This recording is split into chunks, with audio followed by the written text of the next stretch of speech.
यह कहानी एक वफादार नौकर गोपाल की है जो अपने मालिक के प्रति निस्वार्थ भक्ति रखता है।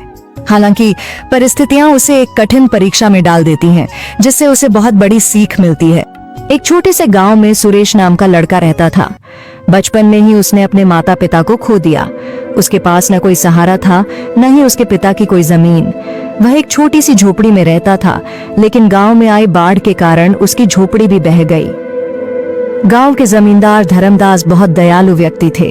उन्होंने सुरेश पर दया कर उसे अपने यहाँ काम पर रख लिया और रहने के लिए एक झोपड़ी दे दी। समय बीतता गया और सुरेश बड़ा हो गया।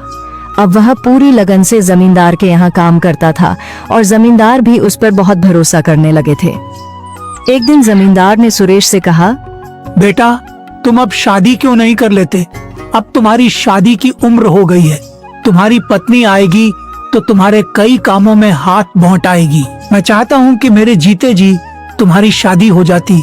क्या जाने कब भगवान का बुलावा आ जाए। सुरेश बोला, मालिक, ऐसा क्यों कह रहे हो? मेरे लिए आप ही सब कुछ हैं। आप जैसा उचित समझे मैं वही करूंगा। जमींदार बोले, मेरी नजर में तुम्हारे लिए एक बहुत अच्छी लड़की है। शादी के खर्च की चिंता मत करना, वह मेरी जिम्मेदारी होगी। सुरेश झिझकते हुए बोला, जो भी आपका निर्णय होगा वह मेरे भले के लिए ही होगा। आप मेरे पिता समान हैं। धर्मदास का बेटा विक्रम यह सब सुन लेता है और गुस्से में अपने पिता के पास आता है। पिताजी, ये आप क्या कर रहे हैं? सुरेश हमारा नौकर है और आप उसकी शादी का खर्च क्यों उठा रहे हैं? धर्मदास ने सख्ती से जवाब दिया, वह मेरा नौकर नहीं, बेटे जैसा है। विक्रम चिढ़कर बोला, आप मेरे पिताजी हैं या उसके? धर्मदास नाराज होकर बोले, जब मैं बीमार था तब कहाँ गया था तुम्हारा अपनापन? तब सुरेश ने मेरी कितनी सेवा की थी। वह दिन रात मेरी देखभाल करता था और तुम अपने शौक में मस्त रहते थे। तुम मुझे मत सिखाओ कि कौन अपना है और कौन पराया। विक्रम और भी गुस्से में आ गया। उसने सोचा कि उसे सुरेश को रास्ते से हटाना होगा। विक्रम नशे और जुए की लत में डूबा हुआ था। एक दिन उसने अपने पिता से 10,000 रुपए मांगे, लेकिन जब जमींदार ने उसे पैसे देने से इनकार कर दिया तो वह भड़क उठा।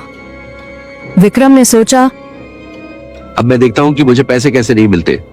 वह चोरी की योजना बनाने लगा। अगले दिन जमींदार की तिजोरी से 20,000 रुपए गायब हो गए। पूरे घर में हड़कंप मच गया।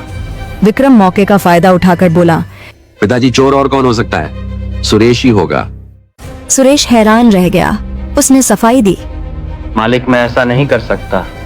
आप पर मेरा पूरा जीवन समर्पित है। लेकिन विक्रम ने उसे झूठा ठहराते हुए उसके घर की तलाशी की मांग कर दी। जमींदार ने पहले विक्रम के कमरे की तलाशी ली, लेकिन वहां कुछ नहीं मिला। फिर सुरेश की झोपड़ी की तलाशी ली गई और वहां से पैसे मिल गए। सुरेश स्तब्ध रह गया। यह कैसे हो सकता है? यह किसी की साजिश है। जमींदार का भरोसा टूट गया। विक्रम बोला, देख लिया पिताजी, अब पता चला कि कौन सच्चा है और कौन झूठा। धर्मदास को बहुत बड़ा झटका लगा। उन्होंने सुरेश की तरफ देखा, लेकिन कुछ नहीं बोले। सुरेश रोते हुए बोला, मालिक, मैं निर्दोष हूँ। मैं आपके लिए जान दे सकता हूँ, पर चोरी नहीं कर सकता। धर्मदास ने गहरी सांस ली और कहा, मुझे अब कुछ नहीं कहना, तुम यहाँ से चले जाओ। सुरेश वहां से दुखी होकर चला गया। लेकिन गांव के एक बुजुर्ग ने यह सब देख लिया था। उन्होंने जमींदार को बताया कि उन्होंने आधी रात को विक्रम को चुपके से पैसे छुपाते देखा था। धर्मदास को जब यह सच पता चला तो उन्हें बहुत पछतावा हुआ। उन्होंने तुरंत सुरेश को बुलाया और गले से लगा लिया।